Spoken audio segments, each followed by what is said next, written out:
I have a great example for you today of techniques to counter propaganda. Many times people will ask, how is it best to react when someone asserts this or says that, and you know that their reason for bringing it up is a bad faith reason or the premise is wrong or whatever the case may be. So we're going to talk about this today using an example from Fox News reporter Peter Doocy, who's always trying to make himself look, I guess, big and strong and like a real reporter and like a guy who asks important questions. And the technique here is ask for examples. When you are given a premise and you know that the premise is shaky or it's being used to make a point that doesn't actually follow, the first thing is make them defend the premise. Don't just accept it. And Fox's Peter Doocy asked White House Press Secretary Jen Psaki about the Don't Say Gay bill from Florida. And the question he asked was, does the White House support teaching kids younger than kindergarten sex education or gender education, whatever the case may be? And Jen Psaki smartly says, do you even have examples of when that's being done? Because if you don't, you're really just saying, will Biden denounce something that's not even going on? And that's what we would define as a pointless question to answer. So let's look at the clip and then we're going to talk about it. So if you guys oppose this law that bans classroom instruction about sexual orientation and gender identity in K through 3, does the White House support that kind of classroom instruction before kindergarten? Do you have examples of schools in Florida that are teaching kindergarteners about sex education? I'm just asking for the president's opinion. I think that's a relevant question because I think this is a politically charged, harsh law that is putting parents and LGBTQ plus kids in a very difficult, heartbreaking circumstance. And so I actually think that's a pretty relevant question. So this is a really good technique, and I'm going to talk about it a little more in a second.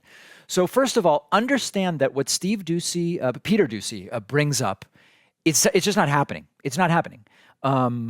First of all, when we talk about sexual orientation instruction, the Don't Say Gay bill is about in K through 3. And Doocy goes further by saying before K through 3, so you're talking about daycare, are you talking about infants being given sex education or whatever? I looked for a while and I found I didn't even find any allegations that it was happening. Now, had I found allegations, I would have tried to find proof. I haven't even found allegations that kids younger than kindergarten are being taught this type of material. And it's just, there's just no evidence that it's going on. So Jen Psaki is smart here. And the real reasons to oppose the bill, of course, are that it's outrageously homophobic in its underpinnings. It's absurdly transphobic. It's obviously a double standard because when it says you can't talk about gender, you can't talk about romantic relationships, all these different things, if it were applied fairly and consistently, a heterosexual teacher shouldn't even really be allowed to talk about her husband or his wife if it is a man. But of course, the point is not actually to apply it equally. Do you think anyone is going, maybe to try to make a political point, it'll happen, but do you think that if the parents of a first grader hear that Mrs. Smith talked about her husband, Mr. Smith, they're going to show up and say, they're violating the bill, they're violating the bill? No, of course not, because the whole point of it is fundamentally homophobic and transphobic. But the bad faith piece is saying, do you favor the thing that the bill bans? Or do you favor this thing that the bill maybe bans but isn't even actually happening? And this is a common technique that they like to use. This came up when I was interviewed. Remember this guy, Jesse Lee Peterson? A couple years ago, I was out in Los Angeles for Politicon, and Jesse Lee Peterson invited me to his studio for an interview. And he started talking to me about Obama being socialist and making everything socialist. And I took the exact same approach here that Jen Psaki took, which is to say, what socialist things did Obama do or even try to do? And it imploded. I would say it imploded in humiliating fashion for Jesse. I don't know that he's capable of actually feeling humiliated, so it should have. But here's a reminder of how that all went down. But so here, let me ask you about this. I'm not a socialist myself. I'm a just to be clear, I'm not advocating for socialism. Okay. I don't know that many actual socialists. Like where's the big desire for the U.S. to become socialist? If you look at the Democratic Party, There's almost no socialists in the Democratic Party. It's a socialist communist party now. It's What's so far one left, socialist idea from the Democratic Party? socialized healthcare. No, that's a social democracy program. No. Yeah. And Is if you Denmark notice- socialist? And if you notice that Barack Obama, the fallen messiah, you know he's the fallen messiah, right?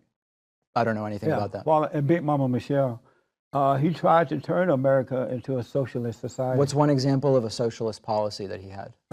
Socialized healthcare, He didn't do that. He did for-profit Obamacare. taking care of everybody. How so? By getting rid of jobs. Most He people took care of people by got getting rid of jobs. full-time jobs, and they had to work 2 part-time jobs in order to survive. Jesse, you And don't then even the understand the rest- talking points The you're rest using. stopped working and just went and depended on and relied on the government. Free Obama phones. That's Isn't that socialism? socialism? So how can you? Is So free hold on a Obama second. phones socialism? I want to ask a real question. I'm asking you a real question. Obama phones are not socialism. No, I'll Really? answer your question. So it's a good technique. Doocy is a clown. He's unable to provide even a single example because there are none. No one's sitting in pre-K teaching sex education or about transgender people or what. It's just not happening. And once again, this is one of those things where they're doing it to Judge Ketanji Brown Jackson as well.